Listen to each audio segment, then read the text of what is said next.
आप देख रहे हैं लव इंडिया नेशनल, क्योंकि इरादे हमारे साथ हैं, इसलिए लोग खिलाफ हैं, फिर भी हम आपको दिखाते हैं कड़वा सच। AIMIM के अध्यक्ष असदुद्दीन ओवैसी के संभल से मुसलमानों के पलायन वाले ट्वीट पर भाजपा के क्षेत्रीय उपाध्यक्ष राजेश सिंघल ने पलटवार किया है और कहा है कि आजादी के बाद से संभल में सांप्रदायिक तत्वों ने मठ मंदिरों में तोड़फोड़ की, गौ हत्या एवं हिंदुओं पर अत्याचार किए हैं।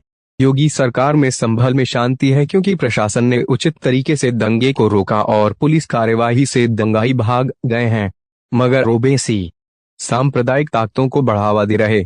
आइए जानते हैं पत्रकारों से बात करते हुए क्या कहा भाजपा के क्षेत्रीय उपाध्यक्ष राजेश सिंघल ने। AIMIM के अध्यक्ष असदुद्दीन ओवैसी के मुसलमानों के पलायन वाले ट्वीट पर भाजपा के क्षेत्रीय उपाध्यक्ष राजेश सिंघल ने पलटवार किया है और कहा है कि आजादी के बाद से संभल में सांप्रदायिक तत्वों ने मठ मंदिरों में तोड़फोड़ की, गौ हत्या एवं हिंदुओं पर अत्याचार किए हैं।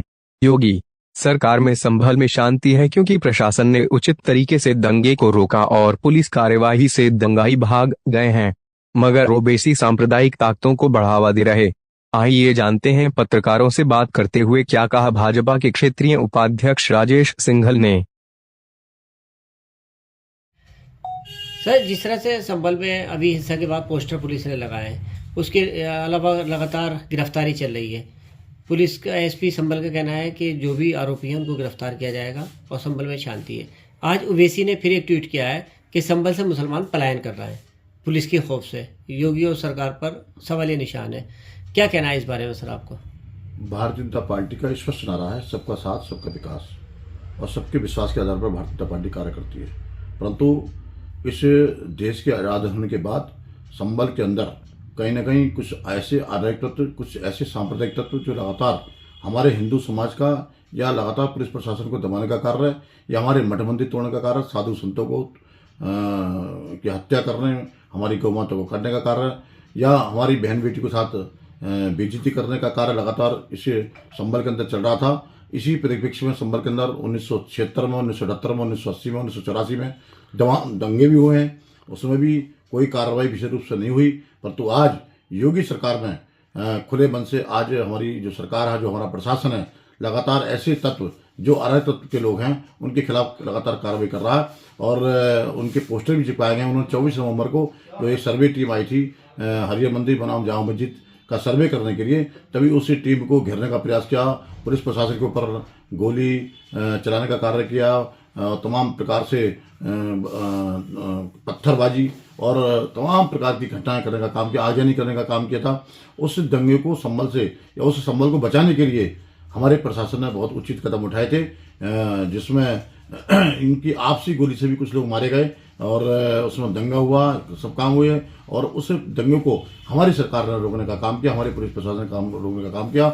उसमें कुछ तत्व ऐसे जो उस दंगे में शामिल थे वो चिन्हित कर लिए गए हैं और उनको लगातार गिरफ्तारी भी की जा रही है, और कुछ लोग यहाँ से भाग गए हैं, पलायन नहीं करा उन लोगों ने, वो भाग गए डर के मारे।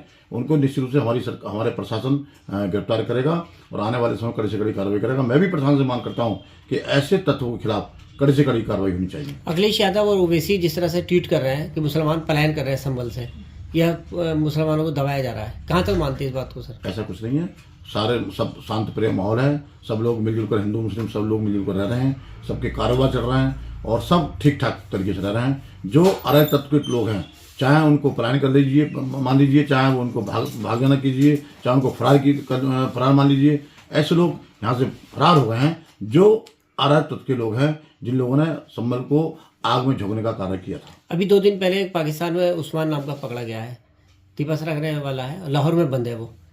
क्या मानते हैं इस बात को? लगातार इस तरह ये सब इस तरह के तत्व हैं और वो कहीं ना कहीं तत्व गिरफ्तार हो रहे हैं, चाहे वो लाहौर में गिरफ्तार हो, चाहे वो संभल में गिरफ्तार हो, कहीं भी गिरफ्तार हो। परंतु मैं आज ये कह सकता हूँ, यदि ओवैसी साहब इस तरह का बयान दे रहे हैं तो मैं कह सकता हूँ कि वो सांप्रदायिक तत्वों को बढ़ावा दे रहे हैं, सांप्रदायिक तत्वों का नेतृत्व कर रहे हैं। मैं निंदा करता हूँ। Thank you sir.